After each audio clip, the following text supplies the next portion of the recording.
Hey everyone, and welcome back to our final mission on Let's Play Metroid Zero Mission. So yeah, today we'll be taking on the final boss of the game. As you can see, we collected everything, we completed all the map, almost. So the only thing that we haven't completed map-wise is the final boss room, and also one passage there to the right, which we'll actually visit at the end of the game. As you can see, all the upgrades we already got, so yeah, the only thing that's left to do, well, is to kick, well, the ass of the final boss. What can I say?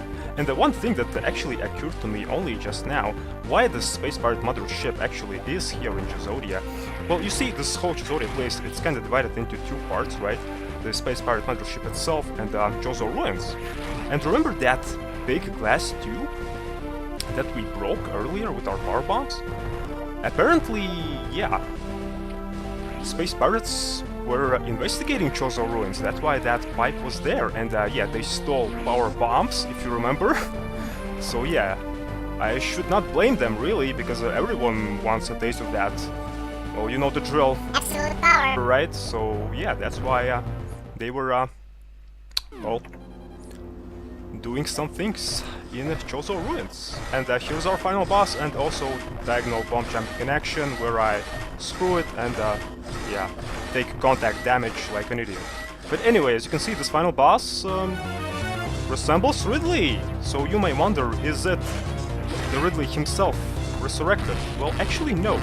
Apparently this boss is a Ridley robot or Mecha Ridley. Well, that Ridley himself made for himself. I know it sounds pretty awkward, but that's how it works. Basically, it's a monument that Ridley himself made for himself in order to prove everyone in the world, in the universe, that, well, he has the ultimate power. And yeah, that's why he made this, well, statue made of junk for himself, for whatever reason. What is this, like North Korea, where people are making monuments for themselves? What the hell? I don't know. But anyway, yeah, this is our final boss, so he has two phases. As you can see, in the first phase, he's shooting these fireballs at you, which are pretty easy to dodge, because, well, after a couple of times, couple of tries, you can get the hang of it, and you can dodge them pretty easily by using your space jumps. So, yeah, you need to get into the rhythm, sort of, to evade these fireballs, but overall it's not so hard. So in the first phase we have to break the glass of that red orb, and yeah, that red orb is the only place where we can damage this boss. And you can only damage this boss by using your rockets. So he occasionally also uses his freaking claw, which is his most dangerous attack. So the only way how you can evade that claw is to be, well, high enough so that claw is not reaching you. Or you can curl into your morphal form and stay close as possible to that left wall there. Or you can also stand next to that left wall and also duck in order to evade that claw. So these are only options for you in order to do that, because all the other options won't work, because you can see you don't have much space to traverse here in this place. So basically you can get pretty claustrophobic in this boss battle. So yeah, be cautious with this boss, really, especially if you are an idiot like I am, and if you are, well, making this boss battle harder for yourself. Because as you can see, in this boss battle I am banning my super missiles, because if you use super missiles on this boss on normal mode, then you take down this boss, well, in 5 hits. It's pretty ridiculous. So I wanted some challenge with this boss, so yeah, that's why I'm using only my regular missiles. So now is the second phase, and in the second phase he uses his missiles, as you can see, his rockets. So you can take them down by using your beam shots, but what I advise you to do, better use your screw attack, because that will work as well. And yeah, when you do that, then as you can see, these rockets, they drop health and rockets. So basically you can replenish your health, you can get some rockets back as well. And yeah, what's important about these rockets, why I advise you to use your screw attack more, is that you have to take these rockets down when they are as close to you as possible. So you don't have that problem when you just use your screw attack, right? Because they are kind of next to you anyway, and yeah, in screw attack mode you are kind of invincible, so they won't damage you. But if you're using your beam, like I do sometimes here, so yeah, that's not so good option, because then yeah, sometimes these rockets can ram into you, sometimes you can miss your shots, and yeah, overall then these items that drop out of these missiles will be kind of further away from you, and you'll have problems reaching them, because as we already enjoyed at the beginning of this battle, well, yeah, this boss also has contact damage, so don't touch this boss, because well, you will be damaged that way. So considering we collected all the items in this game, the boss is actually 3 times harder for us now. So yeah, that's one hidden feature that the game is not telling you. Basically, if you get all the items in the game, then the boss is intentionally harder for you. So like I mentioned before, on normal mode it takes 5 super missiles to kill this boss, which is a joke, right? But now that we well, collected all the items in the game, this boss takes 15 super missiles to take down. Or 25 regular missiles if you don't collect all the items. Or, yeah, 75 regular missiles if you collect all the items, like I did. So, yeah, I'm banning super missiles, so for me, as you can see, this boss battle will take a while, because, yeah, I need to, well, use 75 missiles, regular ones, to take this boss down. And also, this boss, if you collect all the items, deals 50% more damage to you.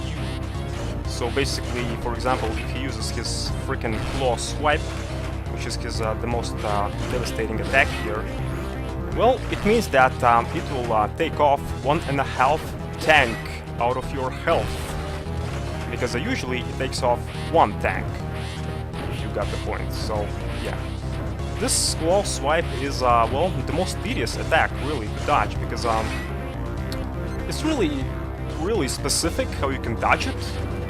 Because, well, it's pretty odd that you have to just hug the left wall in order to dodge it, really. Like I mentioned before, either by jumping, either by ducking, or curling into your mobile form. So, but remember, in all these 3 cases, you have to hug the left wall, otherwise it won't work. So, and also, as you can see, you can't damage his red orb when you're just standing, so you have to jump and then shoot your missiles in order to damage it. But the thing is, it won't always work, because, well, as you can see, you have to shoot these rockets when you are kind of falling down, so it takes, yeah, some time to actually learn how to do that. So, and also, he uses his freaking lasers. There's not too much advice that I can give you in regards to them, because they are completely random, so yeah, just jump and try to see them when they almost will hit you, you know, and stuff like that, and then just move out of the way. So the only thing that I can think of in regards to them is, well, try to be as close to the ceiling as possible when they are flying, because then he'll raise his head upwards, and as you can see, his kind of head and his neck kind of consist of these 2 poles, and these 2 poles, when they are too close to the ground, they actually block his freaking red orb that you have to destroy. But if you are close to the ceiling, up above, when you are, for example, using your space jump, the screw attack, then yeah, his head raises upwards, higher. So sometimes this boss will kinda be very close to you, and then it will be harder to dodge his attacks. So the best advice I can give you there is just try to get at least 1 shot in his orb. That way he'll just back off. So as you can see, I'm almost out of health here, so yeah, this boss, well, it's pretty tedious boss if you are handicapping yourself intentionally, or if you are playing, well, hard mode, 15% like I did, 15% item completion, where, yeah, this boss just kills you in 1 hit, and, yeah, when I was doing that playthrough, I actually had to re-record this whole boss battle 100 times. I'm not even kidding, guys, I'm not even exaggerating, because on hard mode, this boss, well, basically kills you in 1 hit, and, yeah, it's very tedious boss, really. You have to be very precise in regards to it, so, yeah. But yeah, I like how this boss looks. You can kinda see that it's kinda incomplete because, well, it's missing wings and missing legs, but yeah, as you can see, at the bottom, instead of legs, he has these freaking wires, so it's pretty nice designed boss. Back my power! I want my absolute power! No! How could you? I was the ultimate chipmunk! And yeah, a lot of sparklies, but here's the final sparkly, which is a dangerous one. As you can see, yeah, self-destruct sequence is initiated once again, so now we have to escape once again. So, you know what that means? It's time to vote, well, for save or kill the animals. Well, maybe in other Metroid game, but not in this one though, but you got the point. So we have to escape. And yeah, we have 5 minutes, so now we have to locate these blue escape pods, if you remember. And if you remember, there was not completed map there as well. So basically, when you enter that blue escape pod, then you'll actually fly out of this place, and this will kinda complete the map for you, if it makes sense. Basically, you'll fly through that passage there, which is colored gray right now. So yeah. And don't worry about this place, because I know it may look kinda overwhelming for you. Because if you check the map, there are a lot of passages right in this place, if you remember. So you may wonder, where should you go to actually escape from this place? Well, you see, in this escape sequence, the game is being pretty generous, and it kind of blocks all the unneeded passages for you. So basically, all the needed doors to advance forward through the game are, well, the ones that you can enter. So, and yeah, space pirates are being as vicious as ever in this whole place, so watch out. So here you can take the advantage of that shortcut which I mentioned before. So basically you can go upwards, you can execute Shine Spark sequence there, and that way you can actually skip next 2 rooms. If you kinda store the Shine Spark in this room, then go to the next one, then there will be slopes, then you'll store Shine Spark again, then you go on a different slope, then you store Shine Spark again, and stuff like that. And then, yeah, at the end of this next room, as you can see, there are a lot of slopes here. So at the end of it, there will be a passage here. So if you're going for the Shine Spark, you should hurl into your mobile form there, right where I entered this room. And then execute your final ball spark across this whole room, which will eventually lead you to the next room. You'll just fly past through it, you know, and that will lead you to the final room. So yeah, so basically it saves you maybe somewhere around 30 seconds or so. So yeah, that shortcut is pretty ridiculous, but I was not going for it because it's pretty hard to go for shortcut, especially if you're a casual player, especially if you're playing this game for the first time. So yeah, if you got that Shine Spark, for example, you just fly across this whole room and across this whole passage here, yeah, into this room in your ball mode. So, okay, here, drop down to that ledge and now stand here and keep on shooting down, because you see we have these 2 final space pirates to deal with, which are not regular ones but black space pirates, and for that reason, if you just keep on shooting here on that ledge there, they will think that you are on the opposite side for whatever reason and will start shooting backwards, and then you can, yeah, just cheese them that way. You can just defeat them easily, you know, when they are doing that. So, okay, and let's get the hell out of this place. Well, thanks, Space Pirate. I wanted to go out of this place in style, but now I have to go out of this place with a dirty windshield. Ah, whatever. But anyway, guys, yeah, this is it. So we made it through. We completed the game. So Space Pirate Mothership is destroyed. And yeah, now we can finally, well, remove our suit and maybe crawl a little more? No? Nah, I guess not. Mission accomplished. So yeah, that's the end of the game. But yeah, guys, hopefully you enjoyed this whole Let's Play. I had, yeah, quite a lot of fun while I was making it. To me, this game is very, very close to my heart, because as soon as I found out about this game, as soon as I played it, it quickly became one of my favorite games ever. Yeah. So I like that you can intentionally make this game harder for you. So basically, on your first playthrough, when you played through the game, for example, and if the game felt not too challenging for you, there are a lot of challenges that you can make in this game for yourself in order to make the game much more challenging for you.